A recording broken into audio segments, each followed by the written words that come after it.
Fundamentals of criminal investigation and intelligence. First, investigation. Investigation came from the Latin word investigatus or investigare, which means to trace or to track. It also derived from the word vestigium, which literally means as footprints. Investigation is a careful inquiry or question, and as defined by Webster, as systematic examination of some scientific details, whether by experiment or mathematical treatment. Investigation encompasses through systematic, step-by-step, through scientific examination of someone or something. Then next is criminal investigation is an art and science which deals with the identity and the location of the offender, and as well as providing evidence of his guilt in criminal proceeding. Then next is criminal investigation is a collection of facts, truths, realities, proofs that will complete the threefold aims of the criminal investigation. The threefold aims of criminal investigation is to identify, to locate, and to provide evidence. Then next is criminal investigator. Criminal investigator is a public safety officer which is tasked to investigate all criminal cases encompasses and embodied by the revised penal code and criminal law, which all criminal in nature. Then next, training. National Forensic Science Training Institute is an institution that trains police officer from Philippine National Police to become a good investigator. Then next is qualities of a good investigator. Qualities of a good investigators are perseverance, intelligence, honesty, ability to observe the environment. Then last is to become a keen observer. Then next is goals of the criminal investigation. Goals of criminal investigation: identify what crime is committed. Then next is legally obtain information and evidences that will identify the offender. Then next is arrest the suspect or the suspects. Then next is restore the stolen properties. Then last is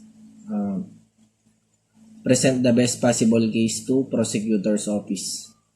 Then next to that is the three tools of criminal investigation. First is information. Information is the knowledge acquired by the investigator from files or people. Then next is interview or interrogation. Interview or interrogation is the skillful act of questioning, whether it is by casual or skillful. Then next is instrumentation. Instrumentation is the scientific examination of real evidences. We call this also as the criminalistics. Then next is in the performance of the police officer to the investigation, he must consider the 6 cardinal points of investigation. First is the 5W and 1H. First, what crime is committed.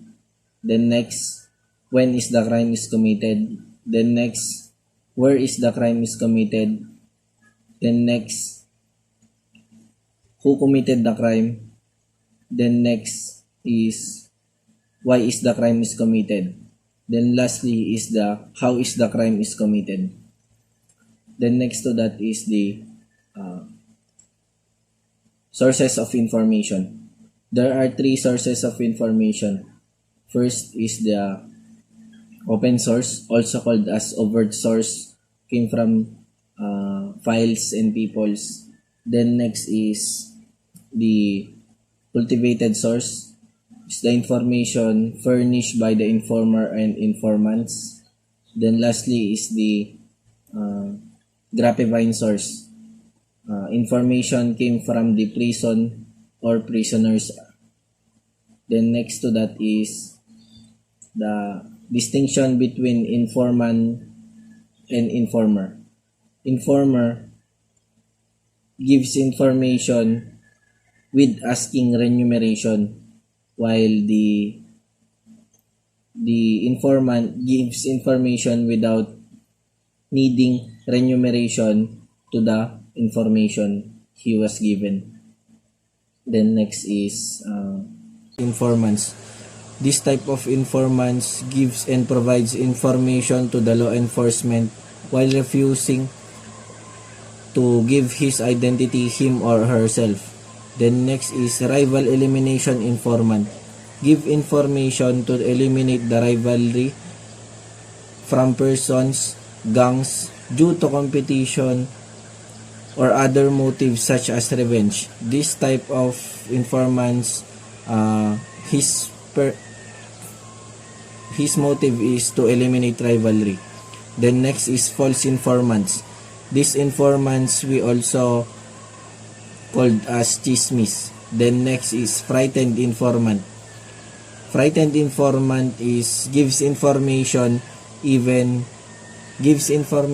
from to law enforcement even he is frightened about his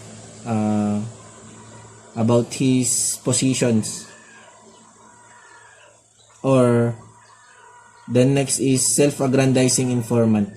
Self-aggrandizing informant, this kind of informants moves around at the center of the criminals and diligent surprising police officer about the bits, minutes, and records of the information. Then next to that informant is mercenary informant. Sells information, he could be one also to the member of the gang. Then next is double-crosser informant. This double-crosser informant confess informations as well as execute to talk to the police in order to get more information from them and to get more information para na kanyang mabigay. Then next is woman informant. Woman informant use his charm and his body to obtain information. Then next is casual informant. Then next is incidental informant. Individual who furnish information with no intentions of repeating his services of furnishing information to the law enforcement. Then next is casual informant. Casual informant is an informant or individual who by social profession position. So this type of informants possesses a position wherein like he is in a public service like that. Then next is automatic informant. This by virtue of official positions are expected and obliged to give information or furnish information openly to the investigation. Then next is motives of informants. First, vanity. Then next is civil-mindedness. Then next is fear. Then next is repentance. Then next is avoidance of punishment. Then next is competition. Then next is revenge. Then next is jealousy. Then next is remuneration. Remuneration means reward or payment. Then next is the art of obtaining information. The art of obtaining information through interview. Interview is skillful inquiry or conversation type eliciting information to the willing suspect or person or witnesses that is relevant to an incident or accident or event that is being under investigation. Then next is the ironic format of interview. First ironic format of interview is the identity. The police officer should start giving his information of his identity to the person that is being interrogated. For example, the Miranda Doctrine. Miranda Doctrine, which is a standard operating procedure of the police officer. Then next is the rapport.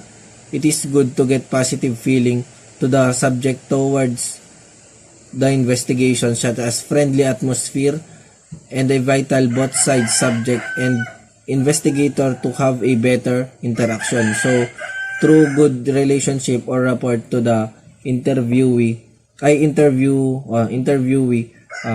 it will give or it will lead to a good flow of information of interview. Then next is opening statement. The investigator must start to tell why is the interviewee is being contracted.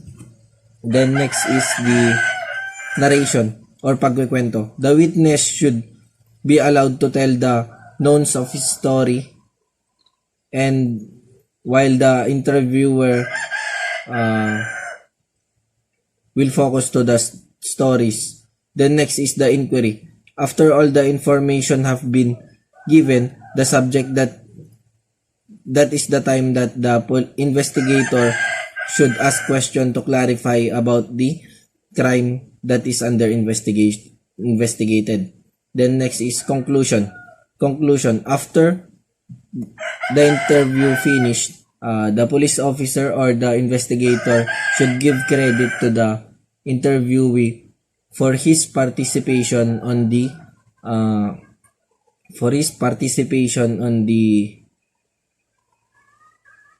interrogation. Then next is the golden rule of interview. The first golden rule of interview starts with the never conduct and let anyone conduct an interview to the interviewer has not been gone to the crime scene. So, hindi dapat mag-start ang interviewer hanggat hindi siya napunta doon sa crime scene. Then next is, the questioning will lead wayward from interview who lead not seen the personally the crime scene and will not be a position to distinguish half-truths, exaggeration from the falsehood from the answer to the persons that is being interviewed. Rules in conducting an interview. First is one question at a time. Then next, avoid implied or indirect roundabout answers. Then next is simplicity of question. Then next is saving faces. Through saving faces, interview should happen face to face. Then next is avoid close-ended question. Then next is the positive attitude of the investigator. Then next is interrogation. Interrogation is a skillful questioning of a hostile person suspecting from committed an offense or a person who is reluctant to make a full disclosure information of his possessions of which pertinent to the investigation. Then next is purposes or objectives of interrogation. First, obtain valuable facts. Then next is eliminate innocent. Then next is identifying the guilty party. Then next is obtaining information. There are two types of obtaining information, the admission and the confession. Confession is the direct acknowledgement of guilt, while admission is the indirect acknowledgement of guilt in criminal proceeding. Then next is the RA 7438, the right of the person under custodial arrest or custodial investigation. Then next is corroborative evidence. Corroborative evidence is the additional evidence or information from the admission and confession. For example, testimonial evidence and tools to commit the crime.